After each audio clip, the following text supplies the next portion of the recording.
Greetings and welcome to another Spotlight episode on SeptumSin versus the world. I'm SeptumSin. So today we're actually covering one that I kept dragging my feet on because he's got such a huge filmography, and that is Mark Palonia. I mean, this man is one of the big names when it comes to the micro-budget film scene. Him and his brother pretty much were some of the pioneers in this field. I would put their original films right up there with things like video violence when it comes to shot on video. So we got a bit of ground to cover. I don't have anywhere near all of them. And I haven't seen all of them that I do have. And I don't really intend to collect all of them. I always consider these kind of hit or miss. Some really good, some not so good. But we got a lot of ground to cover, so let's go ahead and get started. So the first one, as always, I try to do this as close to release order as possible. And that is Splatter Farm, the original. It's not their first film, but it was that original film that got many people into Palonia. And this is just such a classic. It's about these two kids who go to this farm for their relative, and they end up getting, slaughtered. And this one is, probably one of my favorite Palonia films to this date. Really well done, really dark, really gritty. The gore in it is really well done for such a low budget. I am happy with this. This is the camp motion pictures version of this. And it also is included monster movie. So when we get to where monster movie is, just note that I've got that here.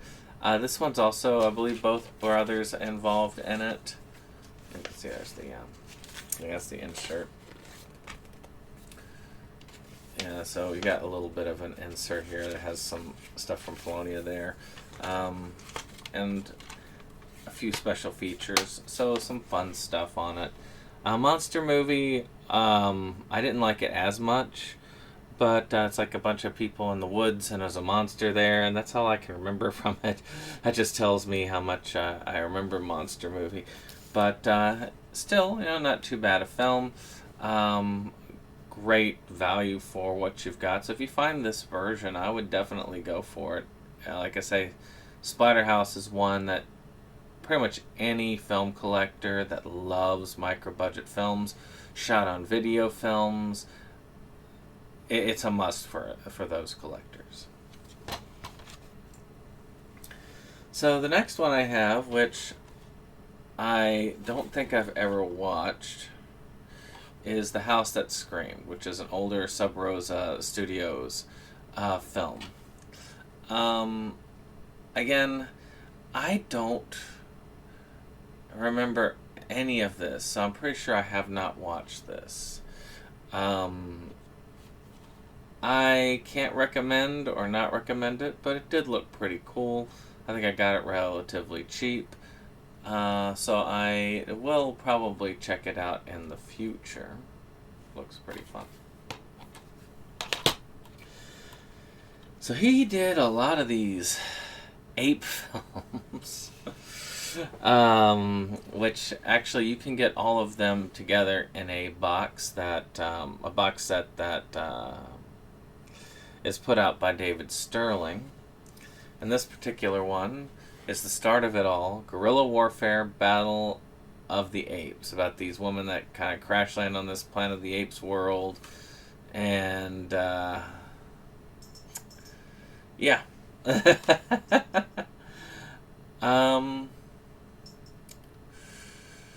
It's alright. I find these oddly entertaining, but they do run together. This is the worst of them all, in my opinion.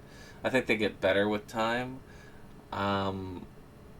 but they are a fun watch. Even the first one is a fun watch. So you should check that out. So, the next up in this is Holla If I Kill You, which I got in a double feature with the other one that I have that comes not long after Peter Rottentail. Now, I've never seen either of those, but they do look like a lot of fun. I gotta wonder what the rubber chicken is about. And when I saw the picture of Peter Rottentail, I had to get this. I didn't even know it was Palonia. I had to get it. And there are a couple of these that I got, and I didn't even know who directed it. There was just no, thing. It's an SRS release of this. I think this one is not in print. This version isn't anymore. Though I think Peter Rottentail and Holla If I Kill You have gotten some more re-releases, which is good. But you should check this out if you haven't already. So then we've got Empire of the Apes. I kind of like these covers, and there's a lot of cool artwork on these Sterling sets, especially the early ones. And again, not much difference here. Again, women hunted by these apes.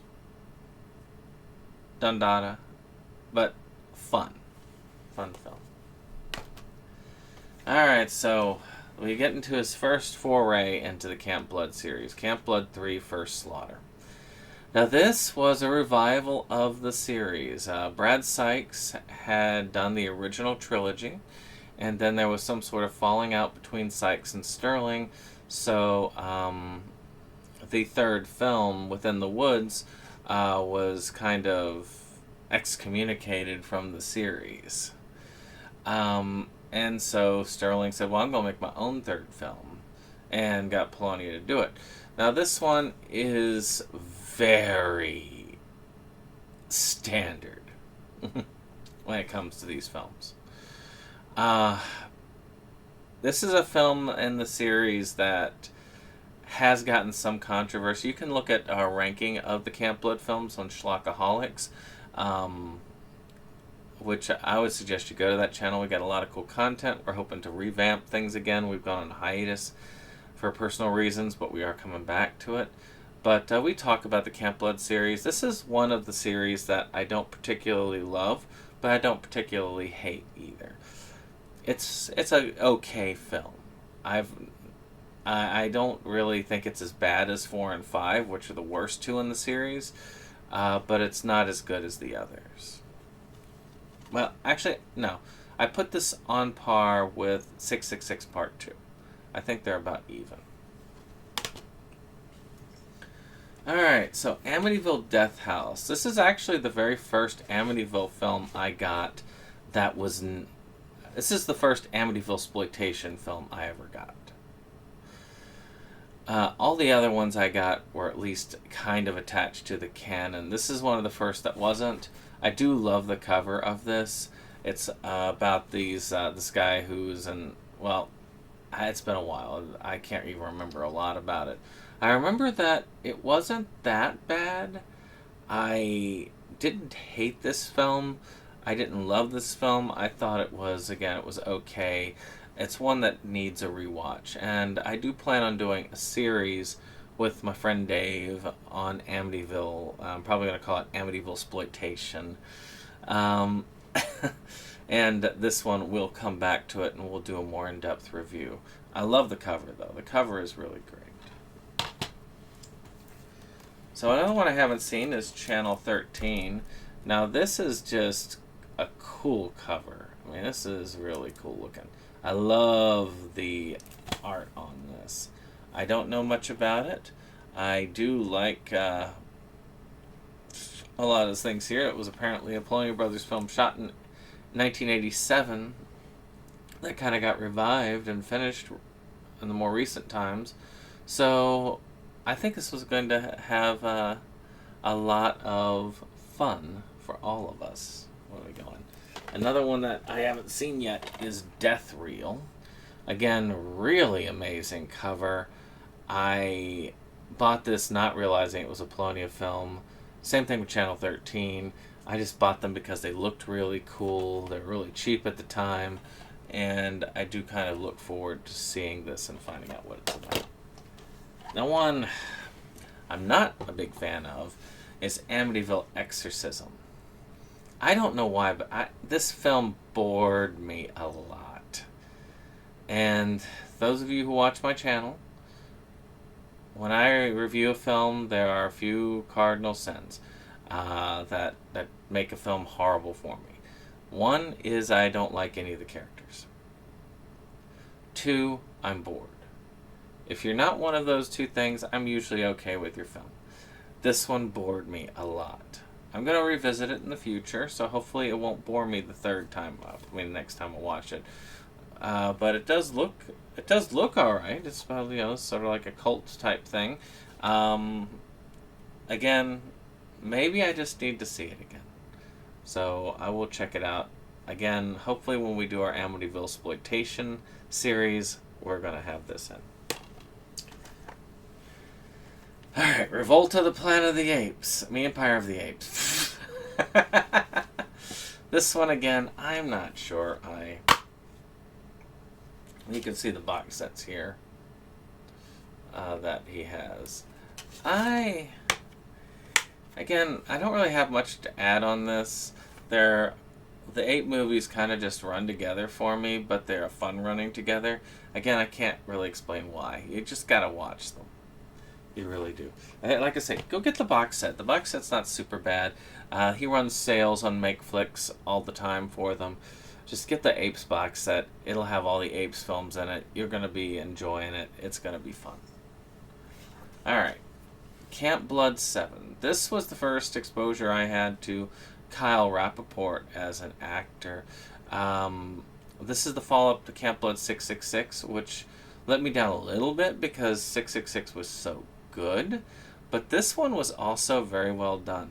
I think that really and truly after 5, they really started hitting their stride on Camp Blood films, because other than Camp Blood 666 Part 2, I really liked all the other Camp Blood films coming after 5.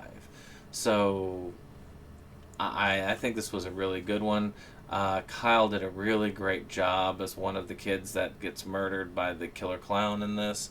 It was just a fun film overall.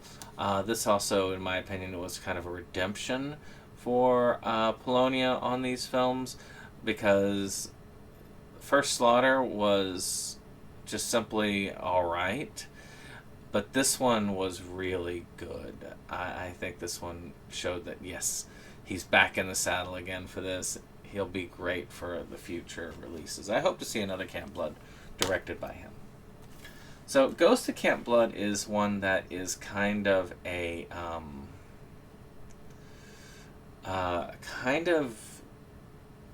debatable one for a lot of people, because I think a lot of people, this is one that kind of got excommunicated from the main numbered ones, because this was going to be Camp Blood 8, but ended up being not.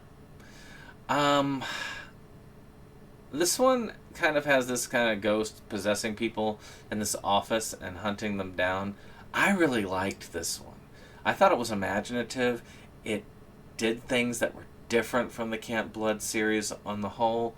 I really enjoyed this one. I just, I don't really see it as a controversial pick. I think this would have been fine as Camp Blood 8. I think, why make the non-numbered ones? I don't know. But this one, I think, should be in the main series. It is a great follow-up for these other films. I think that, 6, 7, and 8 kind of 6, 7, and Ghost of Camp Blood kind of wrap up the 666 kind of possession thing that they were running around, and they kind of drop it after that. But this one just really feels good, really is fun. I enjoy it. It's kind of slow, but not boring slow in my opinion. So Camp Blood Kills, he's listed as director of, I don't know if I would say, oh, never mind. No, yeah, he edited and directed it. So yeah, this is pretty much the scenes from The Occultist, Camp Blood, the Camp Blood movies up to that point, and Axe Grinder, so you get to see a lot of the kills from those movies. Matter of fact, got me into the Axe Grinder series for that. I actually do have a special thanks on this one, on the back actually. So I love the artwork. If you just want to see the kills from these movies, if you're the kind of person I just watch it for the kills, this is where you go. Just buy this one instead of buying any of the ones beforehand, and you'll be good to go. And of course, Kyle is featured in this because he was in 7. So another one here, Deadly Playthings. It looks fun. I think it's like some evil dolls or something like that. I do have it signed by Mark Palonia, which is kind of cool. One of the ones I actually supported on the, well, that one and Kills I supported on the crowdfunding, and I did enjoy this somewhat. I was waiting for this for a while. I'm glad it did come out. SRS, I will say this: when Ron puts up a project on these, he always fulfills. It's always a done deal. He makes sure the movies are made. He makes sure that the movies are out. So if you back one of his projects, I guarantee you that you will get your stuff. Which I can't say for everybody's. Matter of fact, there's one artist that I've backed 3 of their projects, and it's been years and I still haven't gotten any of their stuff. So, I'm not going to say who on that one, but it's really good to know that you've got somebody that will send you the stuff when you back these crowdfundings. So Amityville Island.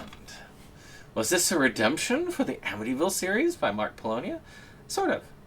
I mean, this is kind of the start of his sharksploitation journey, and there is some weird fascination with sharks by Mark Palonia. And this is not the earliest shark movie that they did, but definitely is reflective on those films. I actually didn't mind this one. I think this one was pretty decent. Out of the 3 that I've seen by him, I think that's all the Amityville ones that... No, there's another Amityville one. Out of the Amityville ones I've seen, this one was pretty good. So I think this one will still rank pretty highly when we talk about that on Amityville exploitation. So it's been a while since we've hit gold, but we have with Return to Splatter Farm. I was skeptical when I first saw this because, I mean, how are you gonna do as well as you did with Splatter Farm? But I was wrong to even think that you couldn't do as well, because this one was really good. Jeff Kirkendall, he recreates the vision of that killer, acting-wise, perfectly. I almost thought it was the same guy. He did that great a job with this. It's another one of these people, I mean, they go to the farm where people are slaughtered, and the killer is still there, and he's still killing. And it's just really fun all the way through. Kyle Rappaport is in this one. Several scenes he's in. He gets killed, and then he's one of the zombies later on at the end of this. If you haven't checked this out, and you liked the original Splatter Farm, you would do yourself a grave injury to not check this one out. So another one that's actually kind of fun is Children of Camp Blood. I don't remember a lot of this one, I'm not gonna lie, but I did enjoy it. I found it fun. Matter of fact, like I say, all of the Camp Blood movies that Palonia did, with the exception of First Slaughter, are fun films. And this one is no exception to the rule. It's enjoyable. Again, get the Camp Blood box set. I believe it is included in that box set. I'm hoping that they're going to put out another box set so that we can add more to it, because the Camp Blood movies are now so numerous that, I can't fit 10 and I can't fit 666 Part 2 in the set, so yeah. So the next one here on the ape thing, Invasion of the Empire of the Apes, another one of those films in the genre. Nothing new here, but that's all right. If it ain't broke, don't fix it. Them apes are at it again. You should check it out if you like those apes movies, and get the box set. Alright, Camp Murder. This one is really good. Mark Palonia directs this one. Again, it's very much in the same style of any of these kind of Friday the 13th rip-off movies. You know, people get in this camp in the woods, you got a crazed killer, asylum thing, and he starts just killing everybody.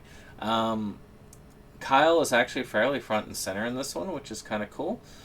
He and, gosh, what is her name? I cannot remember her name. Well, him and his co-star really get along well. They have good chemistry in this. I think it is an excellent film. Really fun. One of these splatter films, or not splatter films, one of these slasher films. I think if you like slasher films, you like these kind of Friday the 13th copycat films, you would really like this and the Camp Blood series. So, Palonia took over the Jurassic Shark films with the second one. All of these tend to kind of follow up on that first one where they kind of lost that painting in the bottom of the lake. This one was okay. The best part of this is, of course, the skipper in it. The guy who's like running the wharf master. He's the best part of this. It's an okay shark movie.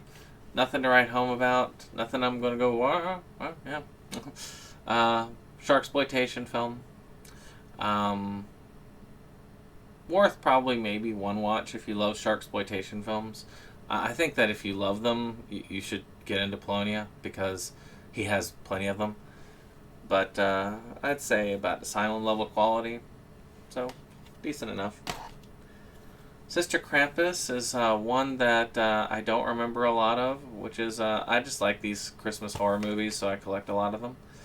I would have collected this otherwise. I think there's like a curse and zombies and this sort of thing with this Sister Krampus coming and killing people. And again, it's not bad. It's a fun enough film, easy enough to watch. If you haven't checked it out, you should.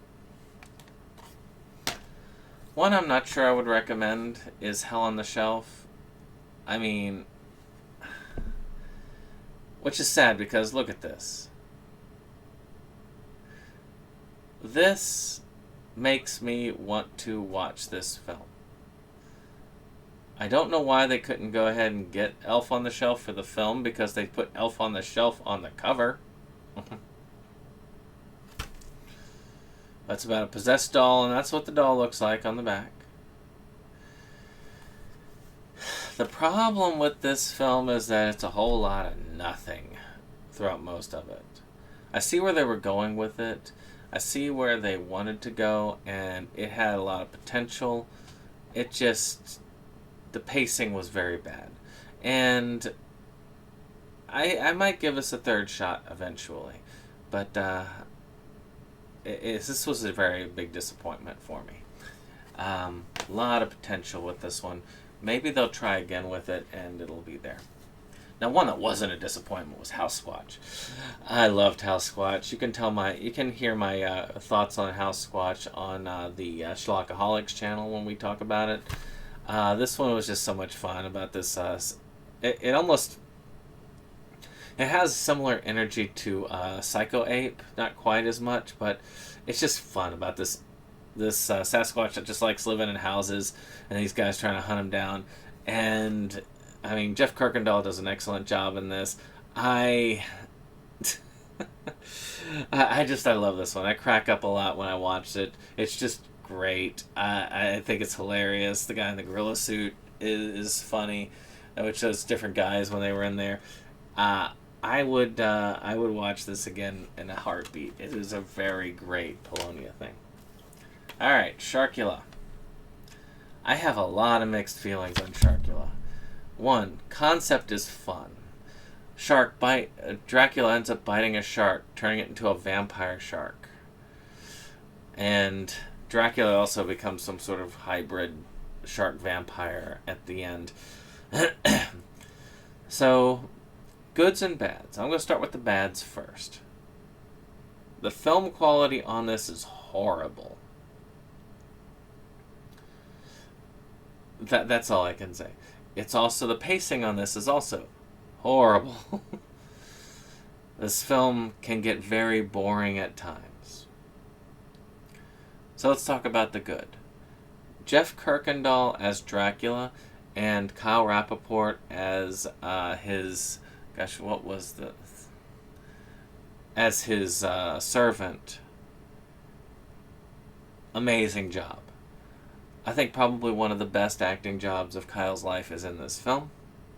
I think Kirkendall is an excellent Dracula in this, and they play off each other beautifully. You just gotta get through all the rest of it. Alright, so I haven't opened this up yet, so I don't know. Amityville in Space is his. Amityville in the Hood, I can't remember who did this one. Ugh, Ferguson. I might have to put a Ferguson one up one of these days. I am curious about it. I did get this double feature. Again, I'm going to do this Amityville exploitation thing once I'm done with tabletop horror series, and I'm going to get to that then, probably. I'm in no rush to see it, but I did have to have it. I have to have anything with the Amityville name on it. I am a sick person. So, Doll Shark. Another one of these that I don't really know about. This one and Puppet Shark came out around the same time. I haven't seen either of them, but looks fun. The shark puppet looks fun. So, I'm not sure what to say about this one. I am interested in it. I wanted to make sure I got a copy of this big time, so I paid some decent money to secure one to make sure I had it in the collection. Cocaine Shark has some very similar vibes to Sharkula as far as pacing is concerned, which is horrible. This one is renamed Cocaine Shark from Narco Shark, and the reason why they renamed it to Cocaine Shark is because, well, Cocaine Bear. So, let me tell you guys this, and this might save you the issue that I had, which was the name is to throw you off. It's nothing like a Cocaine Bear film. Narco Shark was the better title. It's about basically people using this drug made from shark DNA to go crazy and stuff like that. That's the whole of it. It's got some interesting things in it. Kyle plays some like side roles in it, and that's kind of fun. But you gotta. In truth, the pacing isn't as bad as Sharkula. It's watchable. It's got some weird stuff in it. It's got some weird drug trippy stuff in it, which is kind of funny because it is about those drug trippiness. It's not Cocaine Shark. Alright, so almost last but not least, the last one I've seen of his, which is Jurassic Shark Part 3 Seavenge. You know, this is one that I literally got all three of these films because Kyle is in this particular film. I almost regret that. Now, Kyle plays the part of one of these criminals that are, again, after this painting that's under the water, and he does a great job with it. I really enjoyed all three of the people playing the criminals and this whole stand-up. This one is leagues better than the second one, and it's a different film from the first one, and it does go in weird places, and I prefer it to go in weird places. It's got some strange stuff in the end, so, you know, I did like that, and it has my favorite character come back, so I can't really complain. Last but not least, Revenge of the Empire of the Apes. Haven't seen it yet. I have a feeling it's more of the same. I just haven't really gotten a chance. They look like they've improved upon the ape masks, at least. So, what can you do? Well, that's all I've got for the Palonia collection. I will say this. Mark Palonia is a mixed bag. I mean, there are a lot of films that that are there that feel like they have been kind of just churned out to churn out films. But the man is a heavy movie maker. He makes tons of films. But much like somebody like, say, an Evan Jacobs or so on, from what I've heard, he's a really good guy, that he really does give a lot of the people that he works with a good chance to be in the spotlight. And also, when he hits gold, he hits gold. I mean, films like Can't Murder,